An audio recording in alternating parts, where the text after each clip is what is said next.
אמא נפצעה ישר ממש בהתחלה. מה אתה זוכר? זיכרון ראשון. הזיכרון הראשון שלי מתחיל שכבר היה רעש גדול, אמא נפצעה, כולם התחילו לצרוח, אני זוכר את המילים ציידים, ציידים. אנחנו בתור ילדים מאוד נבהלנו, רעש של יריות, היו גם צעקות כי אנשים נפגעו באוטובוס. גם הנהג, גם אמא שלי נפגעה באותו מטח יריות ראשון, אני אקרא לזה. איפה אתה יושב ביחס לאמא שלך? אני ישבתי בחלק האחורי של האוטובוס. בזמן שזה קרה, אז זה היה אירוע משמעותי לא רק בשבילי, בשביל כל האנשים בתוך האוטובוס. אנשים ממש התחילו לרוץ בתוך האוטובוס. האוטובוס נעצר, הם עצרו את האוטובוס בשולי הדרך. אבל יש מטח יריות של המחבלים. יש מטח יריות שהוא ממש מטח, הוא לא ברור מאיפה הוא בא.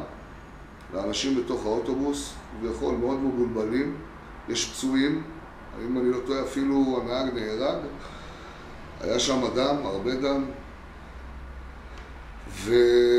רק כדי באמת לשים את הדברים באיזשהו סדר, האוטובוס נע צפונה לכיוון מעגן מיכאל? האוטובוס נע צפונה לכיוון חיפה. לכיוון חיפה. זה היה בדיוק באזור מעגן מיכאל. המחבלים כנראה שהגיעו מחוף מעגן מיכאל. הם השתלטו על איזשהו רכב מונית או משהו כזה. אני לא ראיתי את זה, אבל לפי הסיפורים הבנתי, הם התחילו לנסוע לכיוון תל אביב. והם משתלטים על רכב, הרכב נוסע דרומה, האוטובוס נוסע צפונה, והירי למעשה הוא בחליפה. בדיוק, הירי הוא בחליפה, כאשר בירי הזה שהם יורים, הם לא ירו רק לכיוון האוטובוס. למעשה כל מכונית שחלפה הם ירו אליה. הם בכלל צריך גם לתאר כי הם התנהגו בצורה של בתור ילד זה היה מאוד מפחיד, אבל לא יכלתי. היום כשאני מסתכל על דברים אחורה הם היו ממש בשכרון חושים, אני אקרא לזה.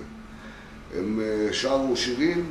אבל לפני שנגיע לשירים, בוא רק מבחינה כרונולוגית כדי לסבר את האוזן. הרכב שלהם חלף על פני האוטובוס. חלף, דופק צרור. דופק צרור, הוא ממשיך לראות גם לרכבים שממשיכים להגיע, גם מדרום, גם מלפניו.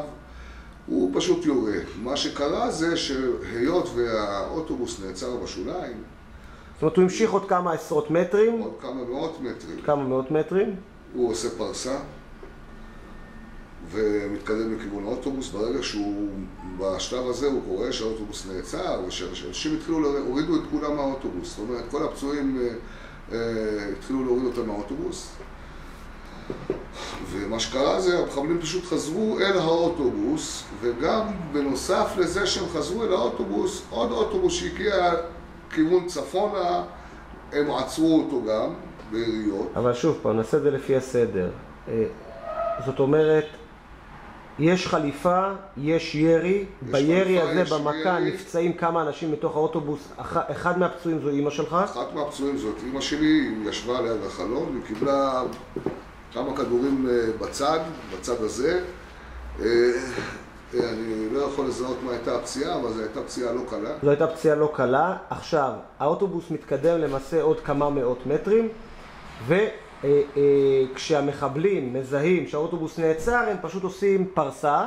עושים פרסה וחוזרים אליו. וחוזרים לאוטובוס. לא רק שחוזרים אליו, האוטובוס הרי עומד, אז הם פשוט עוצרים מאחורי האוטובוס, ופשוט מתחילים לאסוף את האנשים. במקביל, זה היו 13 מחבלים. במקביל, הם מזהים עוד אוטובוס שמגיע לכיוון.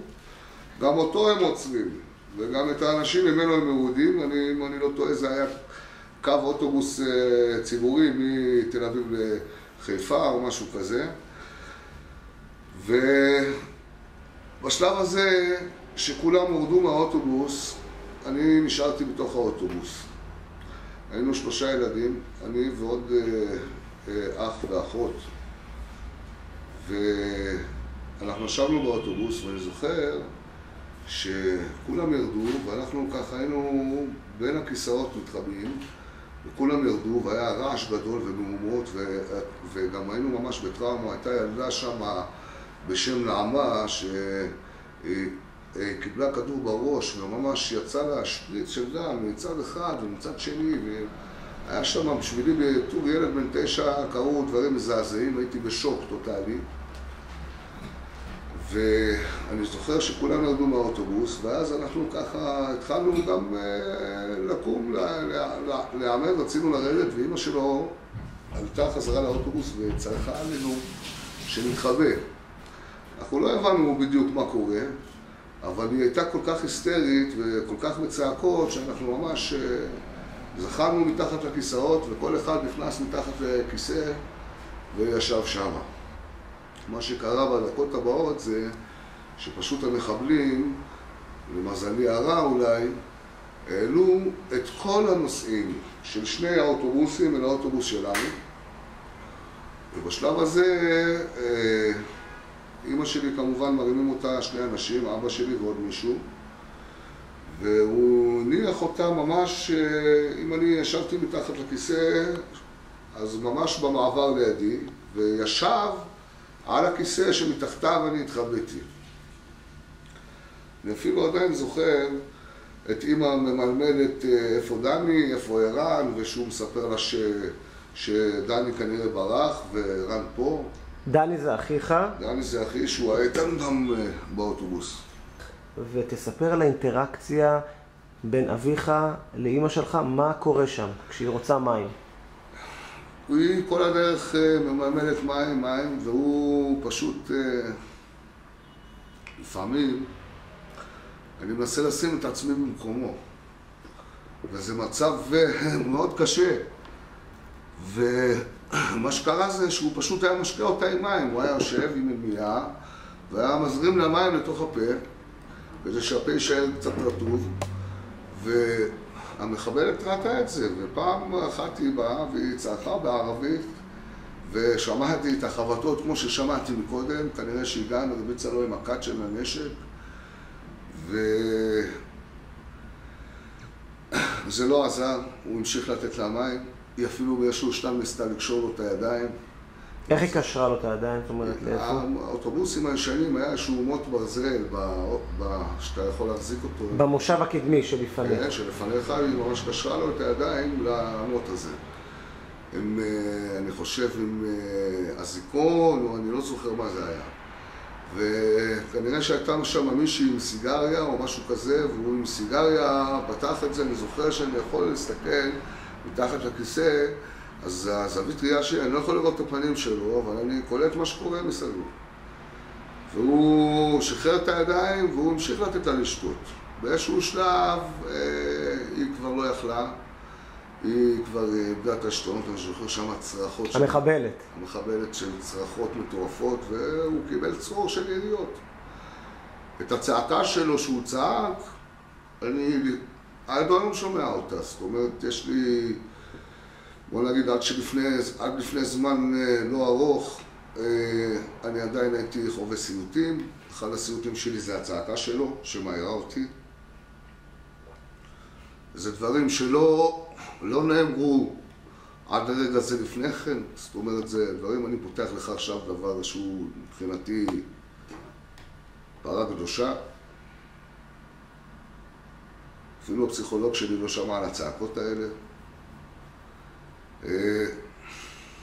אני חי את זה כל יום. זהו, האוטובוס ממשיך לנסוע.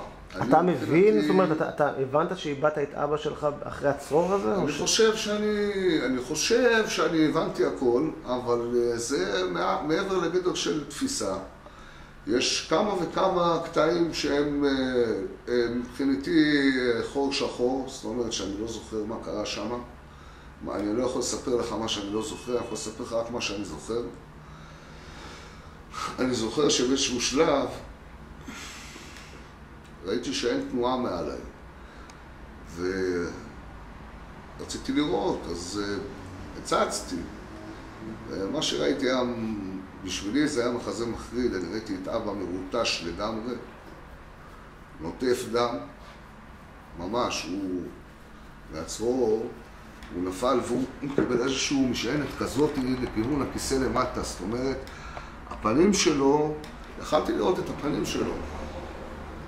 אבל מהר החזרתי את הראש חזרה, כי מאוד מאוד נבהלתי. אני לא יכול להגיד לך כמה זמן עבר בין לבין, אבל היו לי כמה וכמה של קטעים כאלה שפשוט חור שחור. אני יודע שבאיזשהו שלב פתאום הרגשתי חם, מאוד מאוד חם, ואז ראיתי שממש מסביבי הכל בוער. אבל חכה, זה עוד לפני כן. זאת אומרת, יש את הצרור, והאוטובוס ממשיך עדיין בנסיעה דרומה, עד לנקודה שהוא מגיע ליד אזור הקאנטרי. עד לנקודה שהוא מגיע לקאנטרי, לפי דעתי הוא כבר לא יכל לנסוע, כי הגלגלים שלו כבר היו מנוכרים. הוא פשוט נעצר שם, ויש איזשהו מצב שאם כל הדרך מבחינתי היה תזוזה, עכשיו הכל נעצר. זאת אומרת, כל הזמן היה תנועה של נוזלים. היה המון דם על הרצפה, אמא עמדה המון דם, היו שם עוד אנשים פצועים, האבא. אתה צריך להבין שאני מבחינתי היה כל הזמן תנועה של זרימה, של נוזלים, וכל הזמן היה צעקות ורעש, ופתאום נהיה קצת שקט. זאת אומרת, האוטובוס נבלם? האוטובוס נעצר. ומה קורה? בשבילי בתור ילד בן 9, זאת אומרת, בשבילי בתור ילד קטן זה לא ברור מה זה. עכשיו בדיעבד אני יכול להבין מה שקרה מחוץ לאוטובוס.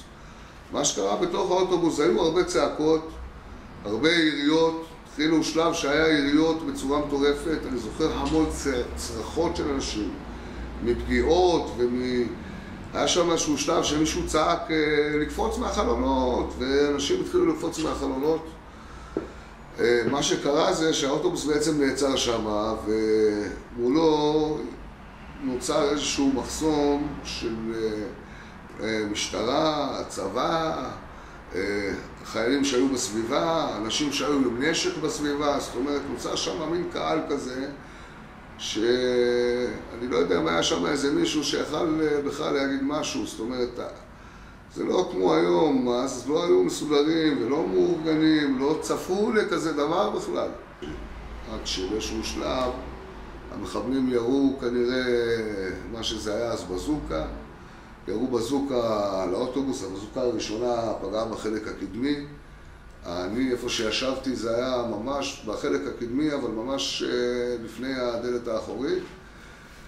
והכל התחיל לברור. ובאיזשהו שלב אני מרגיש שאני ממש מתחמם, ואם אני לא זז, עוד רגע אני נשרף. והמצב הוא שאתה למעשה עדיין מתחת לכיסא, מעליך אבא שלך ושוכבת... שוכבת אימא, כן. אוקיי, ואז מה קורה?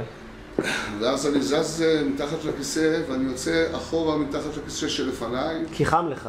מהחום, אני זז מהחום, 2 כיסאות אחורה, ואני עולה על הכיסא, ואני נעמד על הכיסא. באותו שלב אני רואה את אבא שלי מאחורה, ואת אמא שלי שוכבת, ובאותו כאילו שלב... כאילו מלפניך, אבא מלפניי. כן. באותו שלב כבר... המקום שאני ישבתי עליו כבר היה בוער, זאת אומרת שאם אני לא הייתי יוצא משם, אני עצמי כבר הייתי בוער. אבל באותו שלב, מה שאני רואה זה את 2 ההורים שלי, אמא חצי בתוך הלהבות, ואבא כבר כולו מתחיל לבעור.